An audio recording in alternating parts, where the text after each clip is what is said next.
KPBS On Demand is supported by UC San Diego's Art Power, co-presenting Mayrig with Art of Ilan on January 29th at the Loft. Tickets at artpower.ucsd.edu.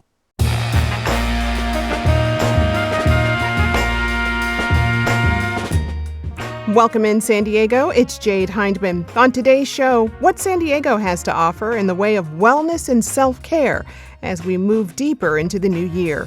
This is KPBS Midday Edition, connecting our communities through conversation.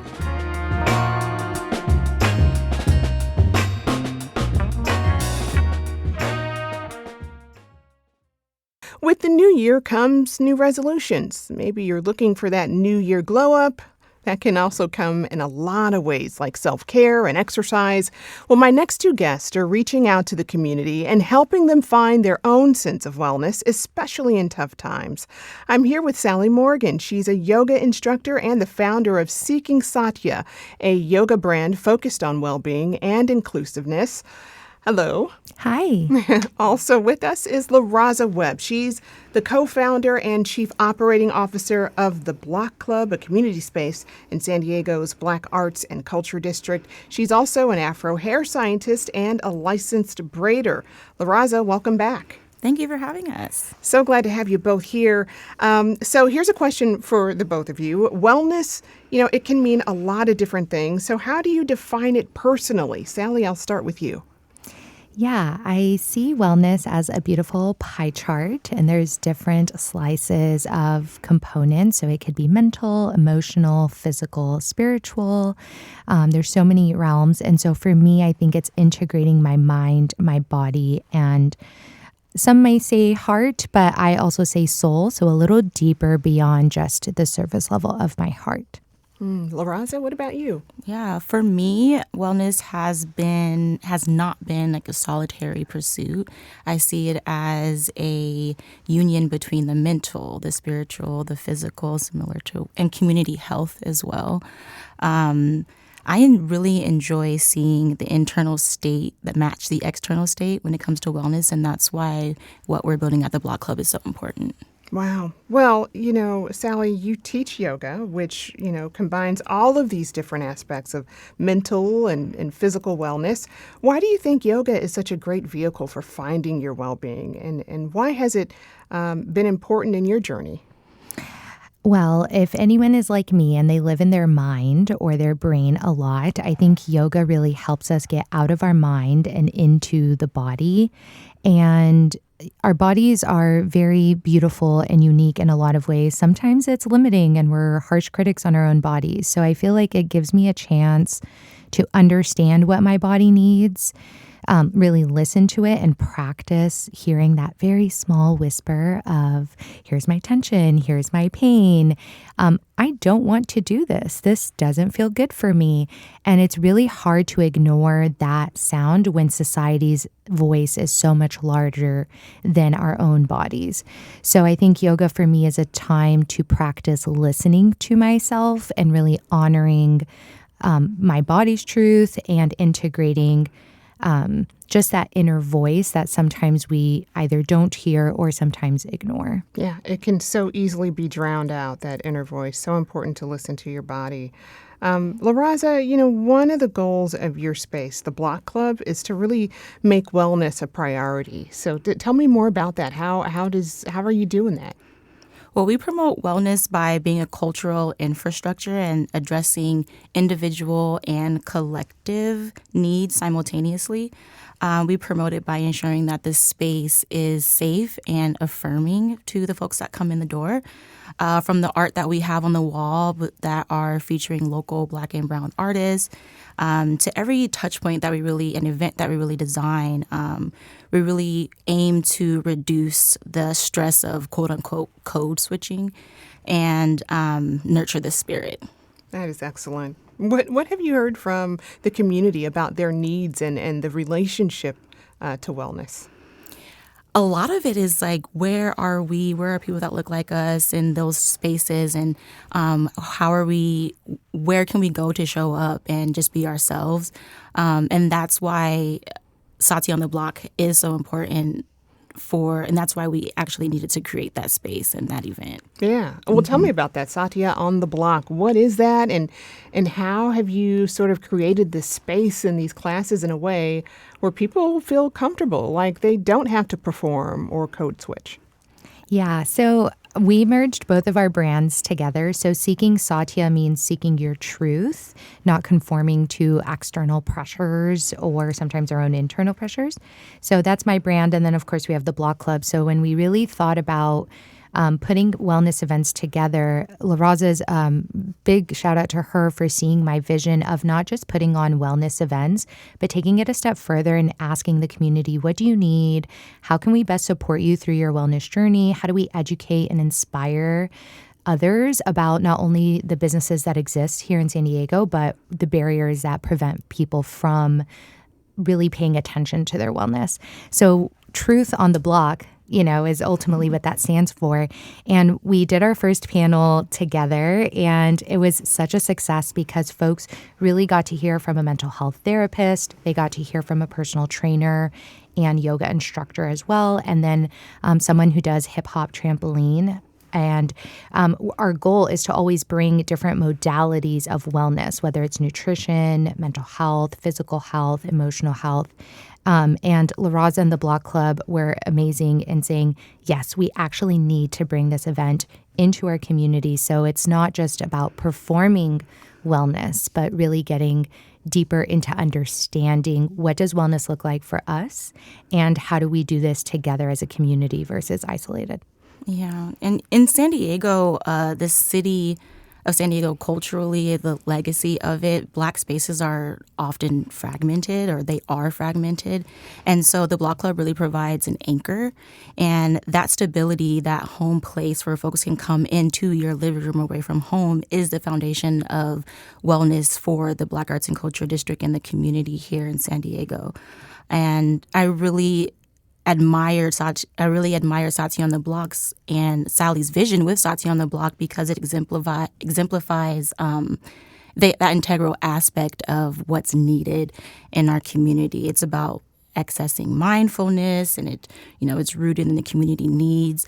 As she mentioned, we did reach out to the community to see where the missing spaces are, or where the gaps are, Sure. And did our best to fill that with this mission. Wow. Well, you all sold me at Hip Hop Trampoline. So Shout out to Tribe Fitness. Yes. I mean, talk more about the challenges of finding wellness, because, La Raza, you're talking about, how Black spaces and brown spaces can feel really far apart or fragmented. Tell me more about that and how what you've concluded in terms of filling in that gap. Mm-hmm. Well, because San Diego's industry is often like beach body focused, Sally and I are talking about how it's so fast paced and things along those lines. It can feel like extremely transactional and very narrow minded. And so when we were able to identify that through surveying and just having conversation with the community, we were able to piece together a panel that is inclusive. And then to partner that with a yoga class is something that we're providing that space that's been missing. Okay. I mean, Sally, how do you make your classes as inclusive as possible? I mean, I know that's a priority for you. Yes, I love this question. So first and foremost, I really focus on my language. So instead of using the word modification, I use the word option. I think modify sometimes limits to us and them, or good or bad, etc. Strong, not strong.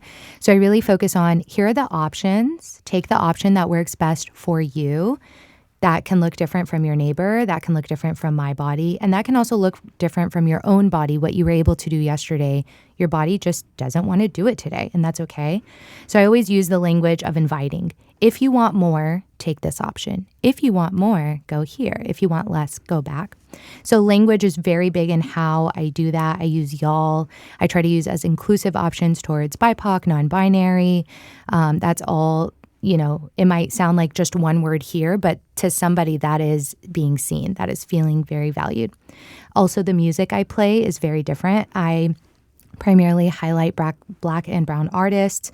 I try to choose very affirming lyrics in my songs. I intentionally curate the entire hour of a playlist, and it goes in a very specific order to match the flow of our practice. And the folks who come to my class, if you look at just by phenotype, it's all very diverse in terms of age, body size, ability. I always promote that I may look able-bodied, but there are certain limitations in my own body, and I highlight that as an instructor so that folks know that my mat is not any different than yours. And the way that I do that throughout my practice, and then afterwards we build community. So I always offer refreshments after class, and they're complimentary to those who attend.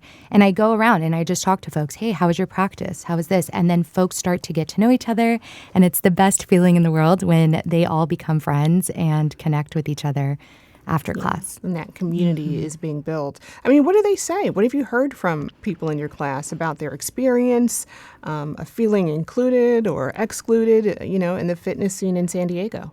So the first compliment I get is the music. I will see them Shazam songs like in a downward dog or ask me for what song did you play at this part of class, which is very affirming.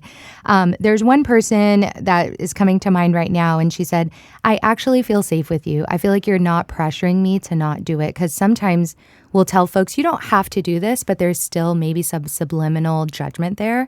And she actually feels comfortable to not do what the rest of the practice is doing. And I think that that's a testament to my style in teaching. And folks will always talk about just how I make them feel comfortable. It's a very personable class. I know you by name. If you attend regularly, I know you by name. I greet you. And if you're new to my class, I make it a point to come and introduce myself to you and check in with you either before or after class. I can testify to that. I've been to Sally's classes, and they're great. I mean, yoga is a powerful vehicle, but I would just like to acknowledge that in San Diego, it's been exclusatory.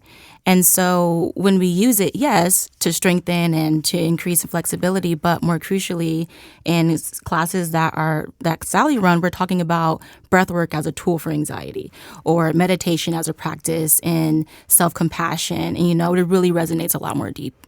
Yeah. I mean, I feel like you guys just kind of really take this whole 360 approach to wellness. Mm-hmm. In that, La Raza, you have this aspect also of care and well-being, and that is hair. Mm-hmm. And it can also be a big part of self-care. In your view, what's the relationship between hair, self-care, and our wellness? Yeah, I mean, hair is such it's like a frontier. We're talking about like our identity. And a bad hair day isn't just trivial. It can be a serious blow of confidence and a source of stress. And so the time that you spend washing your hair, conditioning your hair, styling it, it's truly a ritual. And I always encourage people to have their designated spaces, clean their tools. If you're missing a tooth in your comb, like replace it. Clean your hairbrush. You can clean your scrunchies, and these things that are also connected to self-care and well-being. Wow. And you specialize in Afro water science.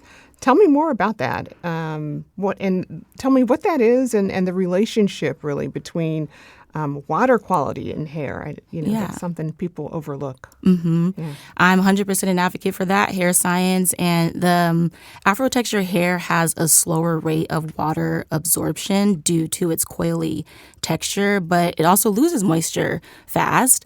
And so this hydration paradox is why hair care science is unique. And in San Diego, with its hard water, we got harsh minerals. It causes buildup. It can be a major culprit for dryness. And while hydration is internal and moisturization is like a topical thing, it can still, without that proper balance, you can create the dullness and the dryness, and that's where that comes from. And so harsh waters in itself can block moisture and lead to frustration. Mm-hmm. And this isn't vanity, right? It's truly a practice against a barrier to hair care. Right, right. That hard water can cause breakage, all sorts of things. You actually put on an exhibit at the Fleet Science Center about this a while back. Yeah. Talk about that experience and why it was important for you to bring that education to the public. Yeah, so that was a culminating event for me. I had been studying hair science for about 12 years before I brought that experience to San Diego. And it's called the Water Main Art Experience. I was selected as one of two artists from Southeast San Diego to for the Art for Planetary Health initiative, which explored the symbiotic relationship between human and Earth.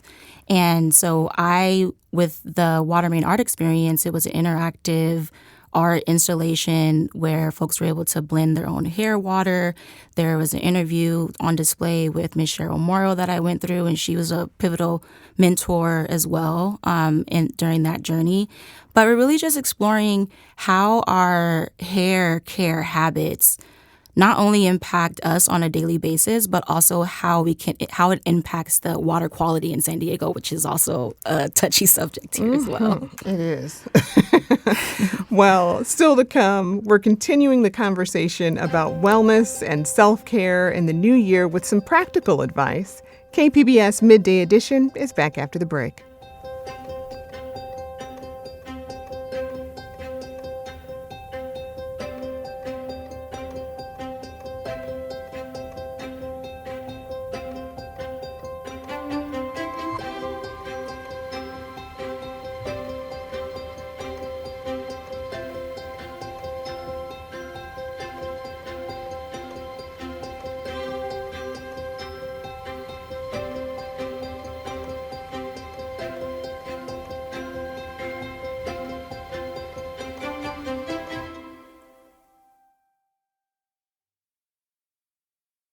Thanks for sticking around. You're listening to KPBS Midday Edition. I'm Jade Hindman. When life gets busy, it can be hard to find the time to take care of ourselves and our bodies. I'm joined again by two guests who are prioritizing wellness and really making it accessible for everyone.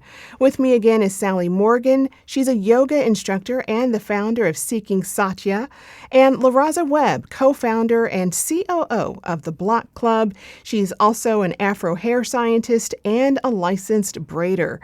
So, LaRaza, before the break, we talked about some of the challenges to taking care of textured hair. So let's talk about some practical tips for the new year, starting with hair care and self-care. Hair products, for example, can be so expensive. So how do you encourage people to DIY and use what they have at home?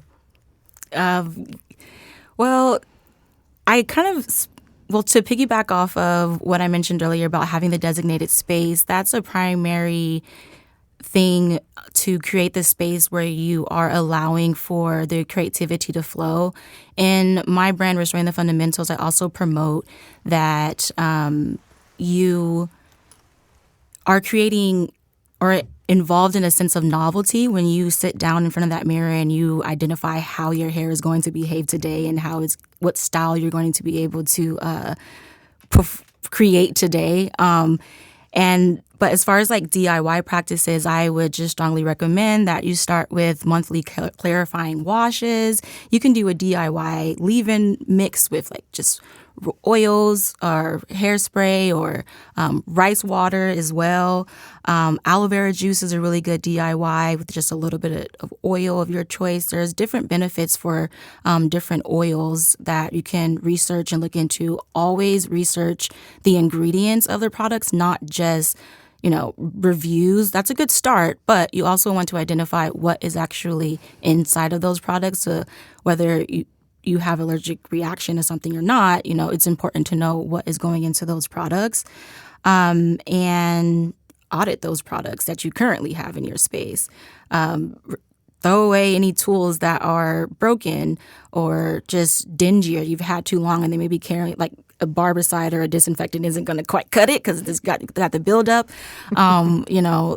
That is the start of like just clarifying your space, cleaning your space, creating the environment for the creativity to flow, because styling your hair is a form of art, and it's important to be able to have the space to create your art in as well. It really is. Going into the last break, you mentioned water quality. So what are we to do with this hard water? Even with the most nourishing hair care products, does the water ruin all that? It can. It really can have a huge impact on that. I would highly advise investing in a filter or something along those lines to just kind of like clear out those hard minerals. Okay. And, it's also about establishing a routine and testing and trying stuff out, right? Absolutely. Because different things work for different people's hair. Mm-hmm. And then sometimes once you find a routine, you might have to switch it up a bit because your hair has become immune to it in a sense. And you just have to, play around with it and see what works today. That's part of the novelty and the joy of beauty of hair care and hairstyling, my opinion. Is there a rule of thumb when it comes to switching up products, like your shampoo or your conditioner?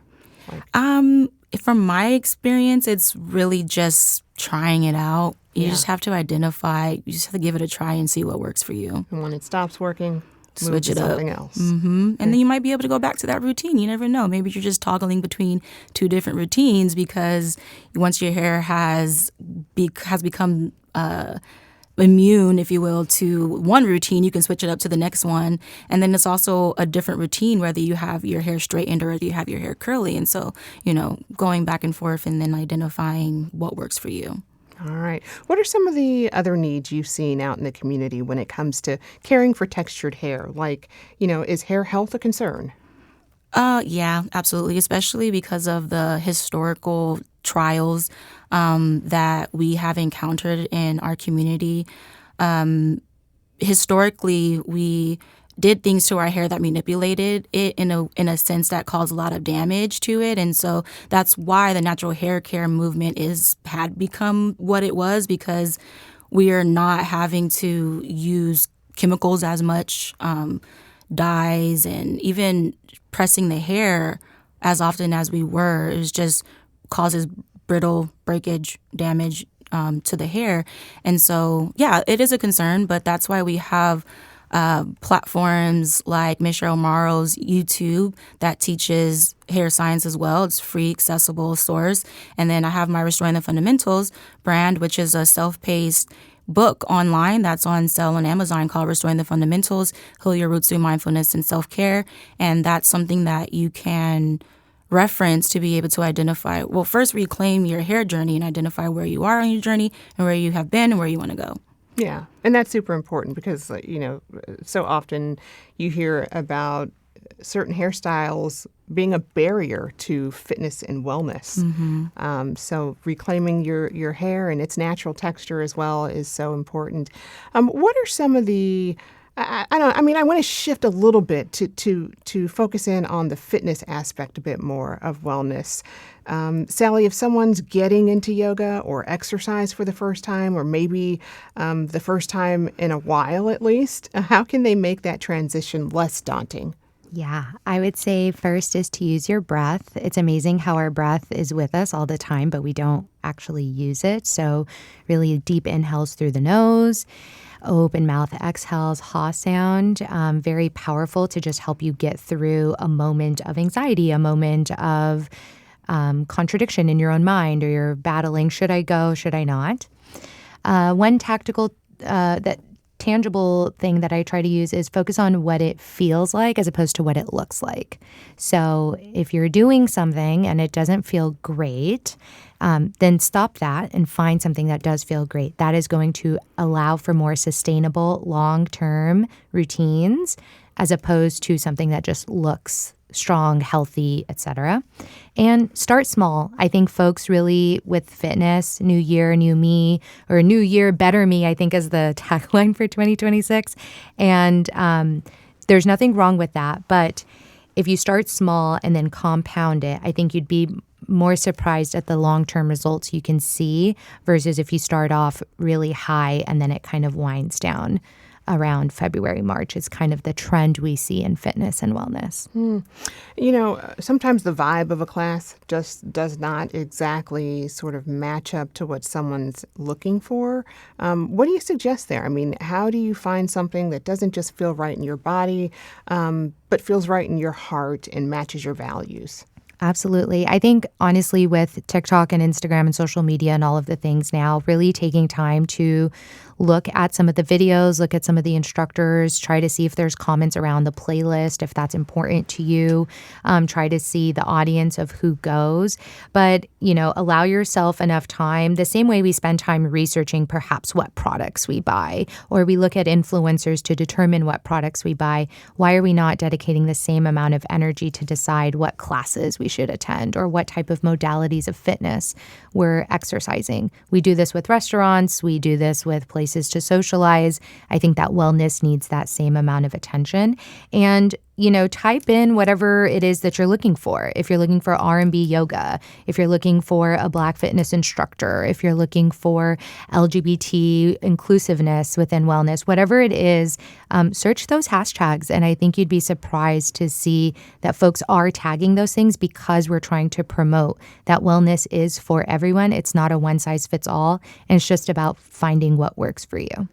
Well, indeed. I mean, there's also, pacing. Some people might think HIIT classes, for example, or CrossFit are just like too fast paced or too intense. But for others, yoga might really feel too slow. So how do you encourage people to find the type of pacing exercise that's right for them? I mean, what should they be looking for?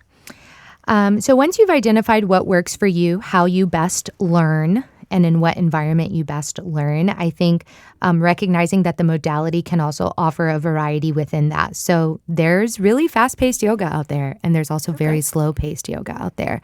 So really reading the descriptions.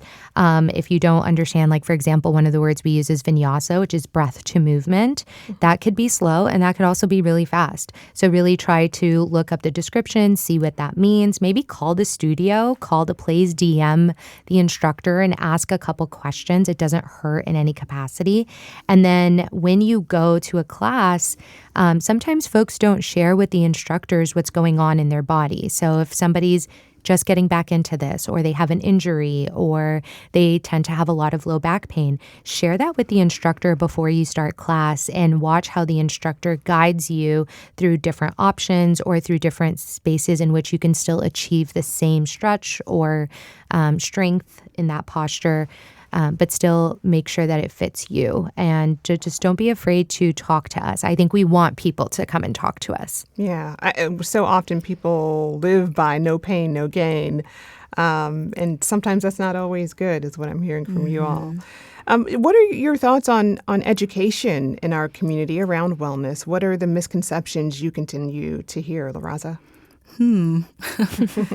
That there's just not many spaces for it. A lot of folks are going to YouTube University to answer a lot of their questions. And like to Sally's point, they have the instructor right there in their face, or they can ask the questions to, but they don't necessarily, they might be intimidated, or they're not necessarily confident enough. We have the resources there, especially if you know what you like and you're attending a class that has the right vibe, is the supportive community that makes you feel strong. You have the folks in there that can help you. Sometimes it's just a matter of nudging the person right next to you and asking the question and getting some answers. Sally? For me, I would say it's probably just a privilege. I think where I came from, people like me don't do yoga. We don't have time to do yoga. Yoga is very fluffy and nice and things to enjoy, but it has literally changed my life on and off the mat. I've truly been able to go inward and understand what I'm feeling, why I'm feeling it, and just honoring my body.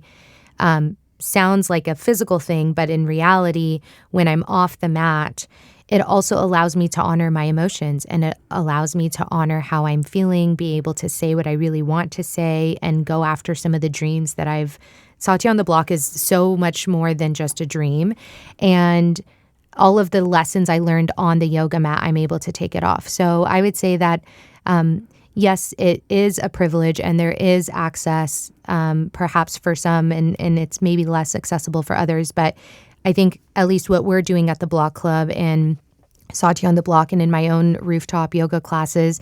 If it is ever an issue of access, please come talk to me. I'm more than happy to invite you. I don't want that to be a barrier as to why you are not pursuing wellness. All right. And there's lots to do out there. Of course, we'll have all of the resources and the links to sort of follow you all and see what you have going on our website, kpbs.org. I've been speaking with LaRaza Webb, co-founder and COO of the Block Club, and Sally Morgan, yoga instructor and founder of Seeking Satya. Again, we'll include those links on our webpage. LaRaza, Sally, thank you so much. Thank you. Thank you so much.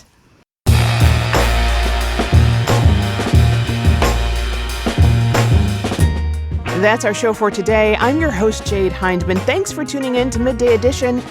Be sure to have a great day on purpose, everyone.